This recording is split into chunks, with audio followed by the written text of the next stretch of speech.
প্রিয় শিক্ষার্থী বন্ধুরা, তোমরা কেমন আছো? আশা করি ভালো আছো। ভালো থাকো এই শুভকামনায় আজকের অনলাইন ভিডিও ক্লাস শুরু করছি। আজকে তোমাদের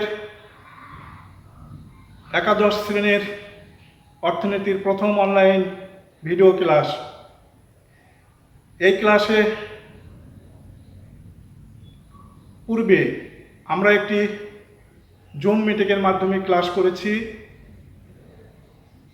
সেই মিটিংয়ে আমি তোমাদের তথ্য দিয়েছি আমরা দুই ধরনের ক্লাস নেব। একটি হলো জুম মিটিংয়ের মাধ্যমে ক্লাস, আরেকটি হলো ভিডিও ক্লাস। তো এই ভিডিও ক্লাসের লিঙ্ক তোমাদের দিয়েছি, অর্থাৎ আমার ভিডিও ক্লাসের লিঙ্ক হলো economics video classroom in Abdul Alim. ইউটিউবে গিয়ে এখানে সার্চ দিলে তোমরা আমার এই ক্লাসটি দেখতে পাবা। তো শিক্ষার্থী বন্ধুরা, আমরা আজ থেকে সিলেবাসভুক্ত বিষয় নিয়ে ধারাবাহিকভাবে আলোচনা করব। আজকে আমরা তোমাদের একাদশ শ্রেণীর প্রথম পত্রের প্রথম অধ্যায়ের মৌলিক অর্থনৈতিক সমস্যা এই বিষয় নিয়ে আলোচনা করব। আসলে সমাজের মানুষের অসীম অভাবের তুলনায় সম্পদ খুবই সীমিত। তাই অসীম অভাব, সীমিত সম্পদ দিয়ে কিভাবে পূরণ করা যায় তা প্রতিটি ব্যক্তি, সমাজ এবং রাষ্ট্রের কাছে প্রধান অর্থনৈতিক সমস্যা। সীমিত সম্পদ দিয়ে সকল অভাব একসঙ্গে পূরণ করা সম্ভব নয়। এই জন্য মানুষ তার অভাবের গুরুত্ব অনুযায়ী অধিক গুরুত্বপূর্ণ অভাব আগে পূরণ করে। এই জন্য আবার সম্পদের বিকল্প ব্যবহারও করার প্রয়োজনীয়তা দেখা দেয়। শুধু তাই নয়, সীমিত সম্পদ দিয়ে উৎপাদিত দ্রব্য সুষম বন্টন নিশ্চিত হয় কিনা সেটাও বিবেচ্য বিষয় হিসেবে অর্থনীতিতে দেখা যায়। তাছাড়া প্রতিটি রাষ্ট্রের উৎপাদনের উপকরণ তুলনামূলকভাবে কম, অর্থাৎ উৎপাদনের জন্য যে সম্পদের প্রয়োজন তা তুলনামূলকভাবে কম। সে সম্পদ দক্ষ ব্যবহার হয় কি না তাও অর্থনীতিতে দেখার বিষয়।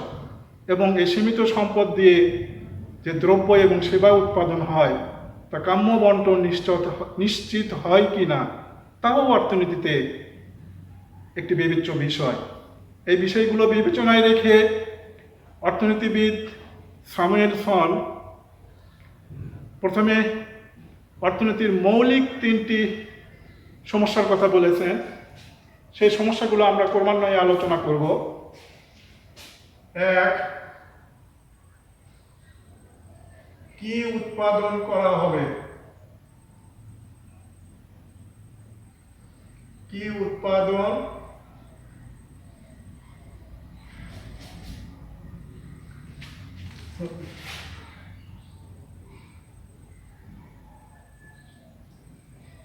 কি উৎপাদন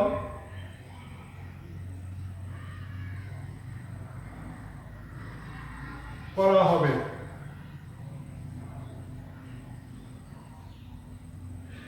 মৌলিক অর্থনৈতিক সমস্যার প্রধান যে সমস্যা সেটা হলো কি উৎপাদন করা হবে। অর্থাৎ সীমিত সম্পদ দিয়ে সমাজের বা রাষ্ট্রের সকল অভাব একসঙ্গে পূরণ করা সম্ভব নয়।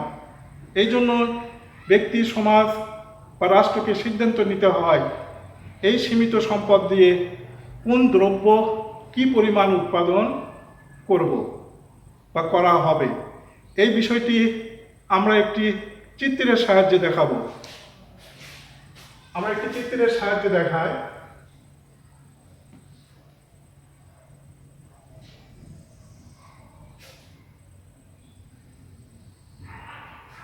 এখানে আমরা একটি চিত্র অঙ্কন করব, y ও x।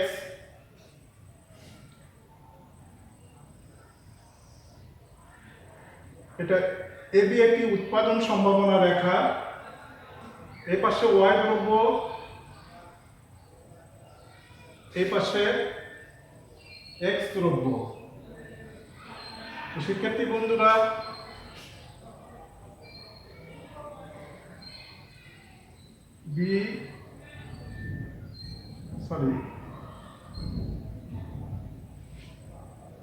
শিক্ষার্থী বন্ধুরা, আমরা যদি সীমিত সম্পদের সবটুকুই ওয়াই দ্রব্য উৎপাদনে ব্যয় করি তাহলে আমাদের উৎপাদন হবে ও এ। অপরপক্ষে আমরা যদি সমস্ত সম্পদ এক্স দ্রব্য উৎপাদনের জন্য ব্যয় করি তাহলে আমাদের উৎপাদন হবে ও বি। কিন্তু এখন সমাজের ভোক্তার চাহিদা অনুযায়ী যদি উভয় দ্রব্য উৎপাদন করতে হয় তাহলে আমাকে এই দ্রব্যের ভিতরে যে কোনো বিন্দুতে উৎপাদন করতে হবে, সি বিন্দু, ডি বিন্দু অথবা যে কোনো বিন্দু। এখন সি বিন্দুতে উৎপাদন করলে আমার উৎপাদন হবে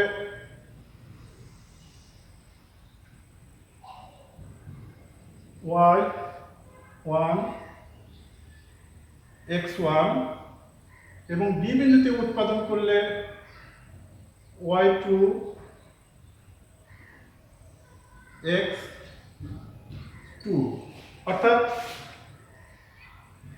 এই চিত্র থেকে আমরা বুঝতে পারি যে সমাজে কোন দ্রব্যের চাহিদা বেশি, কোন দ্রব্যের গুরুত্ব বেশি, সেই অনুযায়ী সে সিদ্ধান্ত নেবে সে কোন দ্রব্য কি পরিমাণ উৎপাদন করবে।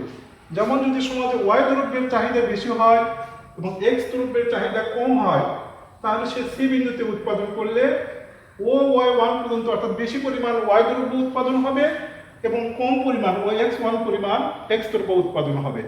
বিপরীতভাবে যদি এক্স দ্রব্যের চাহিদা বেশি হয় এবং ওয়াই দ্রব্যের চাহিদা কম হয় তাহলে বি বিন্দুতে উৎপাদন করলে ও x2 পরিমাণ এক্স দ্রব্য এবং ও y2 পরিমাণ ওয়াই দ্রব্য উৎপাদন হবে। অর্থাৎ তখন ওয়াই দ্রব্য কম উৎপাদন হবে, এক্স দ্রব্য বেশি উৎপাদন হবে। এইভাবে আমাকে সিদ্ধান্ত নিতে হবে কোন দ্রব্য কি পরিমাণ উৎপাদন করব। এই সিদ্ধান্ত নেওয়াটা একটি জটিল বিষয়, তারপরেও আমরা এইভাবে উৎপাদন সম্ভাবনা রেখার সাহায্যে এই সমস্যার সমাধান করতে পারি।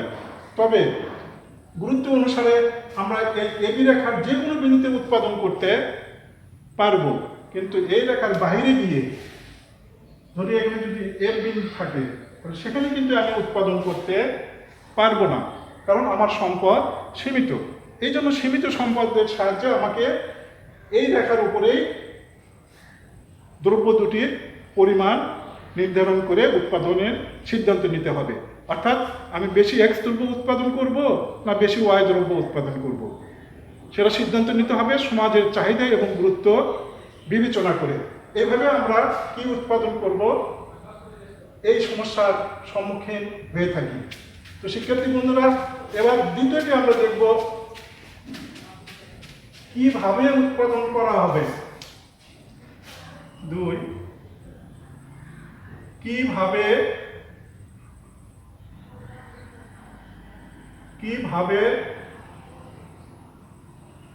উৎপাদন হবে, কিভাবে উৎপাদন হবে অর্থাৎ এটা আসলে উৎপাদন কৌশলের কথা বলা হয়েছে। অর্থাৎ কোন পদ্ধতিতে কোন কৌশলে আমরা উৎপাদন করব। বিশ্বে সাধারণত 2 ধরনের উৎপাদন কৌশল দেখা যায়। একটি হলো শ্রম নিবিড় উৎপাদন কৌশল, আরেকটি হলো মূলধন নিবিড় উৎপাদন কৌশল। তো যে দেশে উৎপাদনের যে উপকরণ পর্যাপ্ত পাওয়া যায় এবং সস্তায় পাওয়া যায় সেই উপকরণ নির্ভর উৎপাদন কৌশল হওয়া উচিত। এই বিষয়টি আমরা একটি রেখাচিত্রের সাহায্যে দেখাবো। আমরা একটি রেখাচিত্র অঙ্কন করব। এখানে ওয়াই ও এক্স, এর পাশে মূলধন ক্যাপিটাল, এর পাশে লেবার। এখানে একটি সম উৎপাদন রেখা নেব। আইসো কাপ সম আইসো প্রোডাক্ট কাপ, আইসো পি কাপ বা আইসো কাপ। এখানে সময় উৎপাদন রেখা নেব, অর্থাৎ এই রেখার উপরে আমরা কয়েকটি বিন্দু নেব, এ বিন্দু,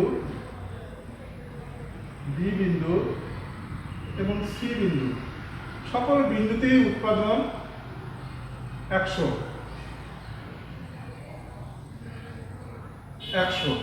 এই জন্য এই রেখাকে বলা হয় সম উৎপাদন রেখা। এখন প্রশ্ন হলো, এই 100 একক দ্রব্য উৎপাদন করতে গিয়ে আমি কোন পদ্ধতির আশ্রয় নেব? আমরা যদি এ বিন্দুতে উৎপাদন করি তাহলে দেখা যায় ও কে পরিমাণ মূলধন প্রয়োজন হয় এবং এর পরিমাণ শ্রম প্রয়োজন হয়। তাহলে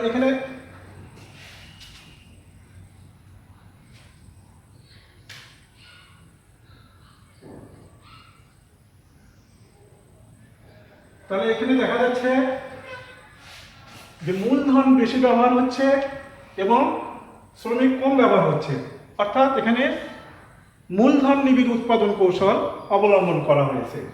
অপরপক্ষে আমরা যদি সি বিন্দুতে উৎপাদন করি তাহলে দেখা যাবে এখানে K1 বা K2, এখানে দিলাম L2। তাহলে দেখা যায় এখানে মূলধন কম ব্যবহার হচ্ছে এবং শ্রমিক বেশি ব্যবহার হচ্ছে, অর্থাৎ শ্রম নিবিড় উৎপাদন কৌশল এখানে ব্যবহার করা হয়েছে। তো শিক্ষার্থী বন্ধুরা, এইভাবে একটি দেশ সিদ্ধান্ত নেবে তার দেশে উৎপাদনে কোন উপকরণ সস্তা, শ্রমিক না মূলধন। যদি শ্রমিক সস্তায় পাওয়া যায় এবং পর্যাপ্ত পাওয়া যায় তাহলে সে শ্রম নিবিড় উৎপাদন কৌশলের মাধ্যমে এই চিত্র অনুযায়ী সি বিন্দুতে উৎপাদন করবে। আর যদি মূলধন সস্তায় পাওয়া যায়, শ্রমিকের মজুরি বেশি হয়, তাহলে সে এ বিন্দুতে উৎপাদন করবে, অর্থাৎ সে মূলধন নিবিড় উৎপাদন কৌশল অবলম্বন করবে। তাহলে এই সমস্যা কিন্তু একটি জটিল সমস্যা, অর্থাৎ উৎপাদনের পরিমাণ স্থির করার পর কিভাবে উৎপাদন করা হবে সেটাও কিন্তু একটি সমাজের জন্য, একটি রাষ্ট্রের জন্য মৌলিক অর্থনৈতিক সমস্যা। তো শিক্ষার্থী বন্ধুরা, তৃতীয় যে সমস্যা সেটা আমরা দেখব। তৃতীয় সমস্যা,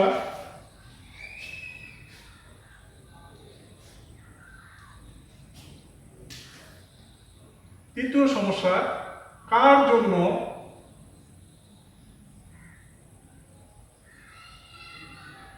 জন্য উৎপাদন হবে?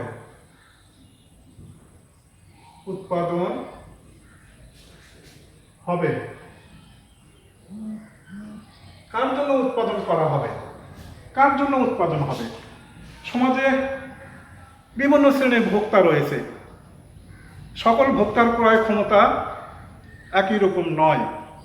এখন উৎপাদিত দ্রব্য ভোক্তারা ভোগ করতে পারবে কিনা সেটাও নির্বাচন করা কিন্তু জটিল সমস্যা। এই জন্য এই সমস্যাটিকে আমরা আরেকটি রেখাচিত্রে দেখাবো। দেখো,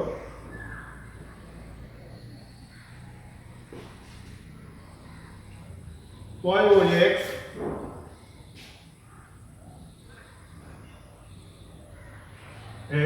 এটা একটি উৎপাদন সম্ভাবনা রেখা। এই পাশে ধনিক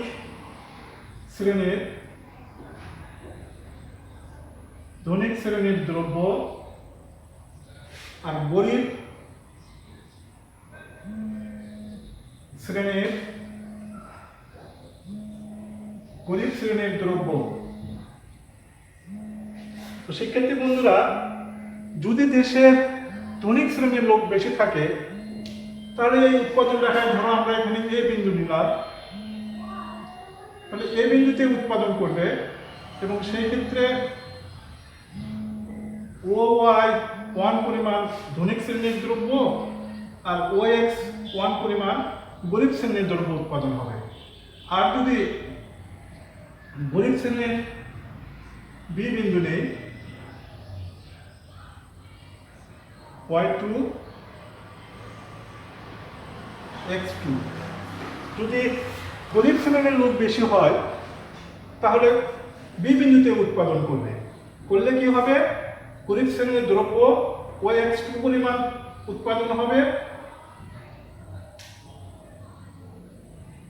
OX2 পরিমাণ উৎপাদন হবে, আর ধনিক শ্রেণীর দ্রব্য উৎপাদন হবে OY2। এইভাবে ব্যক্তি, সমাজ, রাষ্ট্র তার মৌলিক যে সমস্যা, যে কি কার ভোগের জন্য, কার জন্য উৎপাদন করা হবে, সেই সিদ্ধান্ত এখানে নিতে পারে। অর্থাৎ এই মৌলিক সিদ্ধান্তটি আমরা এইভাবে রেখাচিত্রে দেখাতে পারি। তো শিক্ষার্থী বন্ধুরা, এবার আমরা যাব এই তিনটি মৌলিক সমস্যা ছাড়াও আধুনিক অর্থনীতিতে আরেকটি গুরুত্বপূর্ণ মৌলিক সমস্যা রয়েছে, সেটা হলো সম্পদের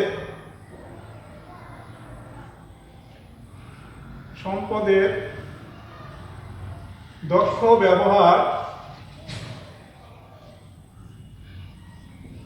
ব্যবহার হয় কি?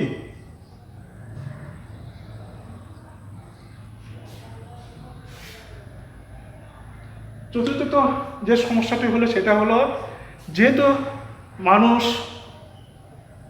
তার জীবনের অসীম অভাবের তুলনায় সম্পদ সীমিত, তাহলে সেই সীমিত সম্পদ দক্ষ ব্যবহার অর্থনীতিতে একটি গুরুত্বপূর্ণ বিষয়।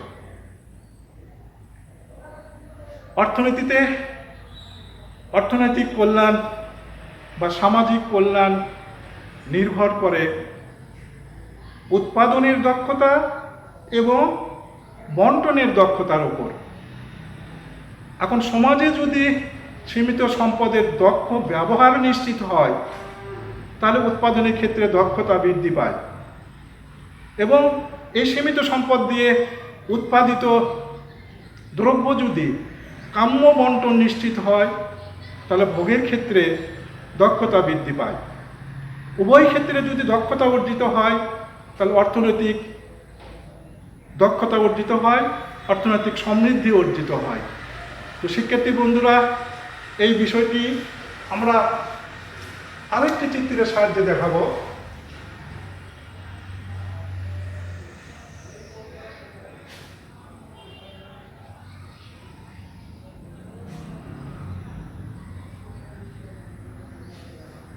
X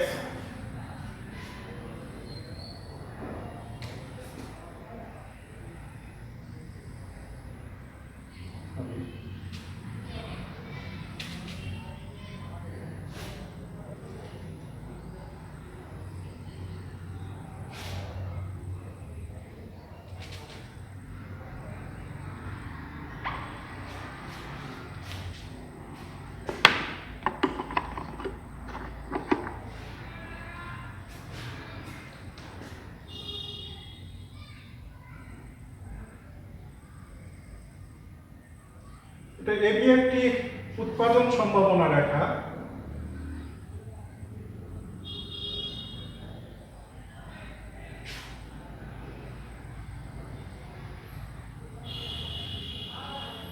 সিডি একটি বাজেট রেখা।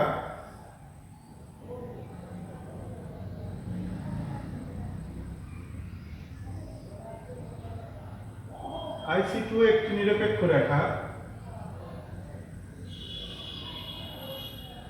IC1 আরেকটি নিরপেক্ষ রেখা এবং IC3 আরেকটি নিরপেক্ষ রেখা। এখানে ই বিন্দু। শিক্ষার্থী বন্ধুরা, এই চিত্রে আমরা দেখতে পাচ্ছি বাজেট রেখা সিডি সম উৎপাদন রেখা এবির সাথে ই বিন্দুতে মিলিত হয়েছে, অর্থাৎ উৎপাদকের ভারসাম্য অর্জিত হয়েছে, উৎপাদকের দক্ষতা অর্জিত হয়েছে এই বিন্দুতে। অপরপক্ষে ভোক্তার IC2 নিরপেক্ষ রেখা সিডি বাজেট রেখার সাথে ই বিন্দুতে মিলিত হয়েছে। ওই ই বিন্দুতেই আবার ভোক্তার দক্ষতা অর্জিত হয়েছে, কেননা নিরপেক্ষ রেখার চিত্র অনুযায়ী প্রথম নিরপেক্ষ রেখার থেকে উপরে নিরপেক্ষ রেখা বেশি তৃপ্তিদায়ক, তার উপরে নিরপেক্ষ রেখা আরও বেশি টিকতে দাও, কিন্তু এই নিরপেক্ষ রেখা হলো আমার বাজেট রেখার বাইরে। এই জন্য ভোক্তা এই IC3 নিরপেক্ষ রেখায় অবস্থান করতে পারবে না। এই রেখায় সে অবস্থান করতে পারবে, কিন্তু এখানে অবস্থান করলে তার তৃপ্তি হবে কম। যেমন ধরো এখানে যদি 50 হয়, এখানে হবে 100, এখানে হবে 150। 150-এ যেতে পারলে ভোক্তার বেশি লাভ হতো, কিন্তু সম্পদ সীমিত, এই কারণে সে ওখানে যেতে পারবে না। সে IC2 ইন্টারফারেন্স কার্ভ 2-তে অবস্থান করতে পারবে তার বাজেট অনুযায়ী, অর্থাৎ CD বাজেট অনুযায়ী সে এই বিন্দুতে মিলিত হয়। এখানে তার ভোগের ক্ষেত্রে দক্ষতা অর্জিত হয়েছে। অপরপক্ষে উৎপাদক প্রতিষ্ঠান জি বিন্দুতে উৎপাদন করতে পারত, কিন্তু তার সম্পদ অভাবিত থাকতো। আবার এ বিন্দুতে উৎপাদন করতে পারলে তার লাভ বেশি হতো, কিন্তু সেখানে সে যেতে পারবে না।